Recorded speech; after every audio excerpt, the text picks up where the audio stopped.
Okay, so we've had a nice session educating ourselves about the Paxman scalp cooling machine. We'll do a quick panel. We're running short of time, I suppose.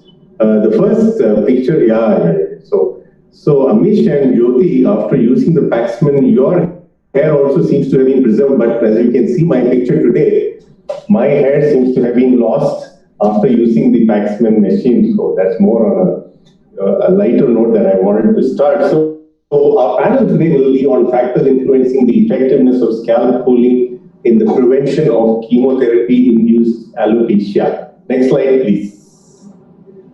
Okay, let me ask the youngest, as I assume, Saurabh Prasad from Kingsway, Nagpur. Saurabh, are we disease-centric? Mr. Richard started by saying that you're more worried about the disease rather than the patient. So what is your experience, Saurabh? Sir, I have a very short experience. I purchased this machine this year in, I think it was functional from April, just before the lockdown. It was a very bad time to purchase this machine. But in last 5-6 months, I have put around 14-15 patients on this machine, and it has been a variable result. I couldn't attend all the presentation, but I have when I use it post AC and paclitaxel, 2 to 3 of my patients have stopped after 2 to 3 cycles.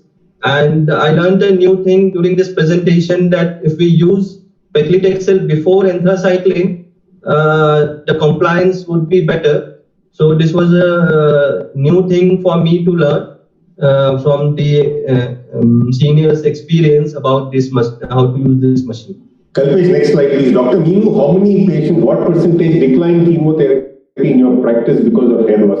Amish, 8%. What is your experience, Dr. Walia? So 10%, approximately 10% of the patients do decline chemotherapy because of hair loss. And apart from that, Dr. Senthil, what I want to say is, more than people who decline straight away, sometimes you find the patients coming late for chemotherapy. Surgery has been done, not taken adjuvant for quite some time, or they have been having a lump for a long time and not really gone for treatment, for the fear of probably chemo will be done and hair loss will occur. So people presenting late with the disease is also quite common. If we take that percentage, probably the percentage goes higher. I agree. Jyoti, what is your experience at your large center, Jyoti? How many run away because they will lose hair? Senthil, I would say that patients are afraid and they are aversive, with the thoughts that they will lose hairs. But when we counsel them well, it is around 10% or even lesser than that they actually run away. But many times they delay their chemotherapy. That's what my experience is, that when we ask the young ladies who are coming from remote Bihar, UP, etc., that why you didn't come in time, many times they said that we have seen somebody who is on cancer treatment and they lose their hairs. That make me really afraid, and I'm reluctant to come over for this kind of treatment. So there can be delays also. There can be reluctance to take chemotherapy because of this complication. And previously I used to think that this is more is more common in the educated and the outgoing kind of population. But contrary, I found in many times in the general OPDs, one patient, which was actually very alarming event. She told me that she was abandoned with her 2 daughters because she developed a breast cancer. Once she developed alopecia due to chemotherapy. She was a villager and she was abandoned. So that kind of thing is existing. And although I will not be able to give you the exact figures, but many patients are apprehensive. They don't completely, not taking, but they are very apprehensive. I very much agree. Beyond the small ramifications that all of us think alopecia is all about. Mr. Pax, Mr. Richard, can I bring you in here? Amish showed us some pictures of patients with non-Hodgkin's lymphoma and so on. I screenshot this from the Paxman website. It specifically mentions about certain listings that I've listed here and highlighted in the box. Is it because there are some specific reasons that we should be using the device, or is it because there is no data? Mr. Richard? I think and thank you very much for bringing me into the discussion here. I think the reality is it's the lack of data we have with hematological disease. And we do now see a number of physicians that are becoming more relaxed with the use of scalp cooling with specific hematological disease, with the likes of non-Hodgkin's, which of course is slightly different than perhaps leukemia in terms of its state. So we are seeing a shift in the use, and I think that will change as and when we have more supporting data with regards to its safety. But a historical concern, which I think is very similar to the scalp metastases one with certain hematological disease. So I think watch this space, and there may be more use of scalp cooling in this area in the future. Great. So it's more because we don't have data. Amish, you must be having the maximum experience. Have you got any patients with liver disease, renal disease, which I've again highlighted there, wherein at least the website says the machine is to be avoided? Squamous carcinoma of the lung and things like that. Small cell carcinoma. Amish? Yeah. So just wanted to add the question which you asked, Richard. In fact, my first patient of lymphoma was a lawyer. I didn't know this contraindication existed, and before CHOP, he showed me that, doctor, why are you using scalp cooling on me? Because the website says it is contraindicated in non-Hodgkin's lymphoma. Then I Googled, and there is one phase 2 data on scalp cooling where they had used 16 patients of NHL and CHOP. So I showed that, and the gentleman agreed. And in fact, he had 9/10 of 5th cycle.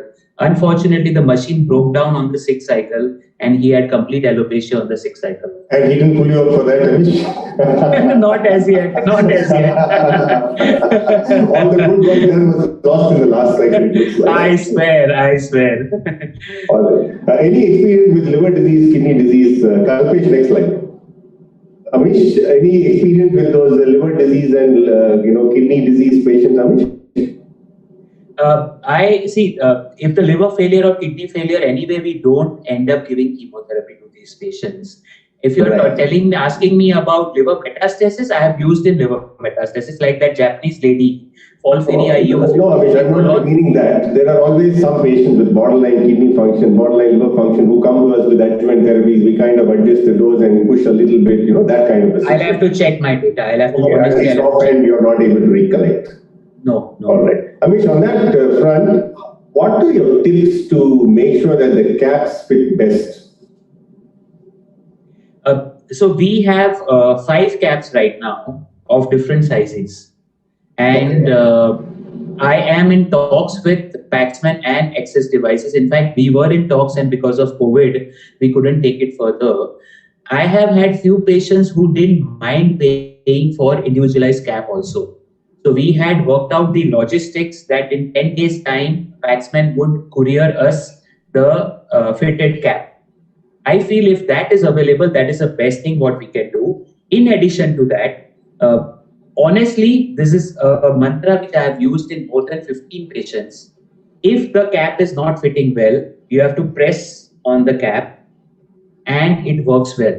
People get tired. So I use husbands, I use brothers, I use sisters, sister-in-laws, and they keep doing that for 2 hours, 3 hours, whatever. What about mother-in-laws?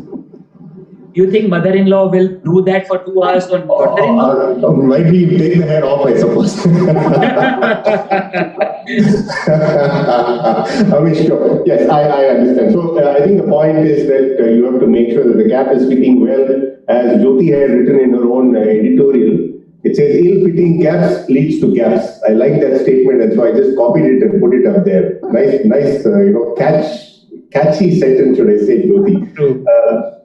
What about type of chemotherapy? Dr. Meenu, you must have also used it. Are you very choosy regarding the type of chemotherapy in your patients, or, anybody who comes in who you think is eligible should go on the device? So I do not compromise on the type of chemotherapy I want to give for that lady, irrespective of her preference for hair loss or if she is comfortable or not. Right. So I will not change the sequence. I generally using anthracycline followed by taxanes, and do tell them that in spite of these caps, there may be 50% hair loss. So I will not change the chemo protocol or This, what is your explanation for the chemo sequence, and the alopecia results that you had with the machine, taxanes to anthracycline versus the other way around? Do you have any do you have any hypothesis to explain that? So, Senthil, hair loss in general depends upon the alopecia potential of a particular drug. So, as such, also you will see in the clinics that when we use weekly paclitaxel, the hair loss is not as prominent as we when use anthracyclines. So, and it's quite later also. So, it's per se the drug potential to leads to alopecia. That's what is my understanding and throughout the literature, when I know, but so because my thinking was that at the end of the 8 cycles or 6 months or 4 months of chemotherapy, ultimately the total amount of drugs that you received is constant. So, it actually defies logic a little bit, but it seems to be happening consistently. Mr. Richard, do you have any explanation to say as to why the sequence matters in terms of the alopecia? And then, Amish, if you also have some thoughts on that. Just one addition. Yes, Judy. Because you see that after anthracycline, generally after 1 or 2 cycles only we see almost complete alopecia, which is not the case in weekly paclitaxel in general, even when we are not using. So that's why I feel it is a potential. Okay, Mr. Richard, and then Amish. Yeah, it's a little bit unknown as yet, and we're trying to look into it from more of a biological level with some of the work we do with the University of Huddersfield. But one argument, which may be wrong or right, is that as the taxane on the hair follicle seems to be less harsh, or at least scalp cooling will be more effective with it, we believe perhaps that some of the effects that the taxanes had on it, the hair follicles are probably slowed down in terms of growth, so they're not as active as they normally would be. By the time we hit the anthracycline, there's some already level of protection and less targeted effect. Again, that's only a hypothesis, and to be quite honest, I think we're unsure. It seems to be working, and where possible, we would encourage it. So, Senthil, thanks for asking. I don't believe that AC or T has any difference in terms of scalp cooling success rate. Japanese people had shown that AC is more successful than taxane. Right. In my experience also, certain patients, amazingly wonderful hair after AC but lost after taxane. In ovarian cancer, when we used 3 weekly paclitaxel and carboplatin, the hair loss was maximum compared to that. So I don't believe. In fact, just planning to start a study about hair health before starting scalp cooling. I have roped in one dermatologist. We will take a sample of hair to see whether it is in anagen phase or ketogen phase, and see the hair health and see the success of scalp cooling. I truly believe the hair loss is directly proportional to the hair health before starting scalp cooling. Dr. Mansi and Saurabh, would you want to change your sequence of chemotherapy after hearing to what the data that has been alluded to so far?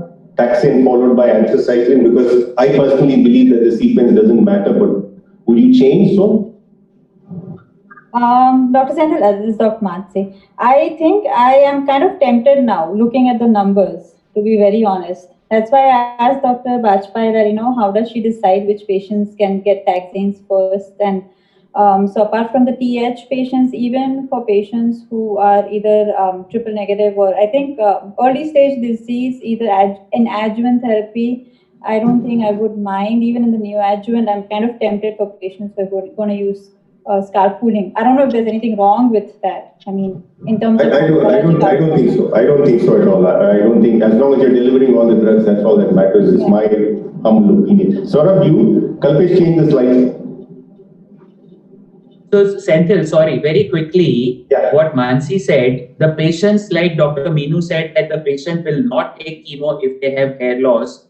I try to use weekly paclitaxel first, because I know 80 to 90% of the times with scalp cooling machine, she is going to retain her hair and she is going to get the confidence, complete chemotherapy. AC, it's God's wish whether the hair is further retained. That is one particular place it has been very helpful to me. I'm sorry, can I just pitch in here? I usually use more dose dense, like every 14 days rather than the weekly packly. Does that seem to have any change in the benefit? Jyoti, you want to take that? So I think the success rate would be best with weekly paclitaxel. And this is, although we have used in majority weekly pacli only, but I have had a chance to discuss this part with Dr. Hope Hugo also, who also had a very rich experience in this regard. And she also feels that this weekly regimen and especially taxanes is having a better success rate. So, I just want to ask Amish, you said that you don't believe in sequence. Then why would you choose a lady who don't want to lose her hairs on weekly pacli? You looks influenced with me. No. What I said is that if you use dose dense chemotherapy, then the sequence does not matter. But if you use weekly paclitaxel, as you rightly said, in weekly paclitaxel without scalp cooling, what is our experience? After the 5th weekly paclitaxel, the hair starts thinning. After 8th or 9th weekly paclitaxel, you have 50% hair loss. By the time 11th weekly paclitaxel, you have 80% hair loss if you don't use scalp cooling machine. If you use weekly, the success of scalp cooling machine is exceeding 80%. That is what I said. But in dose dense, the sequence does not matter according to me. Right. So, I believe that this is multifactorial, no one factor. I feel that this is a drug potential as well as the host characteristics. So, as you said about the hair follicle, yes. So, also I feel it is age related also. So, in general, in old age, there is high propensity of hair loss. There will be some exceptional people who will retain their hair till late, but there is some relation with age factor also, hair structure, hair strength, all those features, put together, perhaps will make a decision. Jyoti, I wanted to ask you about the hair regrowth. I think the other questions you've already taken. So the regrowth, how did you measure? The reason why I'm asking you this is that patients who were on the machine had lesser hair loss. So they are likely to get their hair back faster compared to somebody who was not on the machine and had 100% hair loss. Is my understanding correct, or am I missing something somewhere? So see, it is if a lady is put on anthracycline fast, there are in our study we found that 33% of the patients only could retain their hairs at the end of the primary till the time of primary endpoint. But when they start on taxane phase, they started growing their baby hairs even if they have complete bald before that. So this regrowth rate is found to be faster, and again we measure with the same WHO grading that at the time of 6 weeks or 12 weeks they should be able to retain grade 0, grade 1 hairs in their scalp. So that percentage, that proportion is much higher in comparison to the patients who are not on scalp cooling. Correct. I don't get you clearly, Jyoti. Just sorry to persist on that. My question was, let's take 100 women who were on the machine versus 100 who were off the machine. Mm-hmm. The 100 who were on the machine as a group would have lost less hair, while it was 100% hair loss for women who were not on the machine. Mm-hmm. Right. So when you're talking about regrowth, are you talking about the percentage of patients in the group that used the scalp cooling but had more than 50% hair loss? Are you looking at the regrowth in that, or the group as a whole? Because if you take the group as a whole, obviously it's likely to be faster. So that's the reason why I asked you, am I missing something? So basically, it's a transition. If somebody developed a grade 2 hair loss, then to come back to grade 1 or grade 0, okay, that rate. Okay, that rate you're talking about. So it's almost like an individual rather than the yeah. Next slide, Alopecia. Next slide. Okay, so let's come to the logistics. So Amish, let me start with Dr. Walia. Madam, how do you minimize daycare time, because you're going to get stuck with half an hour before setting up the machine and then 90 minutes afterwards? How do you? What are the things you do to minimize the time delays and so on? So we actually, all said and done, we are not able to minimize the time to the same too much. You start the cooling at the time of pre-medication. Right. Before, as soon as the patient comes, and sometimes you are awaiting the reports, or probably before you have not even yet started pre-medication, you start cooling at that point of time. So that is the only way. And sometimes when if we are too much pressed for time, so once the chemo is completed, the patient is shifted to a different waiting room with the discharge formalities being done, the TP approval and everything, and the cooling continues. So that is all that we can do. That's it. Saurabh, what do you do? Saurabh, are you around? Yeah, yes. Yeah, please. Yeah. Logistics. I start the cooling before before or with the pre-medication, so that 1 hour cooling is is done before the chemotherapy is started. And as usual, for 1.5 to 2 hours post cooling we do. We don't have problem with the space, so we don't have to make them wait in the waiting hall. We continue with the same in the same bed where they are taking the chemotherapy. Very good. So we have Dr. Mansi. What is your experience so far with the device? So we started using the device since last, I think September or October. So it's just been almost like a year or less than. We've had 28 patients so far. And like looking at the data and everything, I've kind of used it more in patients with Paclitaxel. I do mainly breast and gynae. So I usually have patients with either AC taxane, TC, or Paclitaxel in ovary patients. So I would say we've had about 50% of patients with less than 50% alopecia. In my experience, I've always used AC followed by taxane, which might change now, but they've not really retained their hair. In terms of side effects, mild headaches, just one patient discontinued because of side effects, and she had severe urticaria post third cycle of PC. And we weren't really sure what that was because of, whether it was a drug rash or something like cold-related urticaria. So in the fourth cycle, we had not given her the cool cap. But I have not had a good experience with AC. Okay, Dr. Walia, what about your experience? Sorry, can you come on? Your experience with the machine on the whole with your patients. How many patients have you had, and what's your percentage success? We have not had many patients who have really consented or really wanted to venture out for the machine. Once you tell them, probably the success rate is somewhere around 50% because they need to pay extra at our center for the charges of scalp cooling. And whatever patients we have used, probably the success rate is to the tune of 40 to 50% only. Okay, not as good as what the literature report, but I think it's the learning curve also which matters. Same is the case with us. We started very badly, but we are a little better, should I say, compared to where we were when we started. So I think as the time goes by, we get better. Amish, one word on insurance before we close. We're running short of time. Next slide, please. Amish, insurance. How do you? Insurance. Okay. Yeah. Insurance do not pay for scalp cooling. Correct. The not very smart insurances, they get the approval under the garb of chemotherapy. But the smart insurance companies with smart doctors sitting there, they refuse to pay for that. There are few patients who have refused to pay for scalp cooling, saying that we might as well lose hair rather than pay for money. But majority of people end up paying money. I have recovered the cost of my machine long time. Whatever I had invested in the machine, and now I'm very happy with the use of the machine. But yes, insurance do not. Insurance is a problem. Very good. Are there any other questions that anybody wants to ask? Kalpesh, are there any questions that you have which you want any one of the panel members to answer? Can I actually ask a question? I have a question. Dr. Please, go ahead once. What are the most common chemo regimens that people are using the scalp cooling device for? I'm not talking about diseases, but...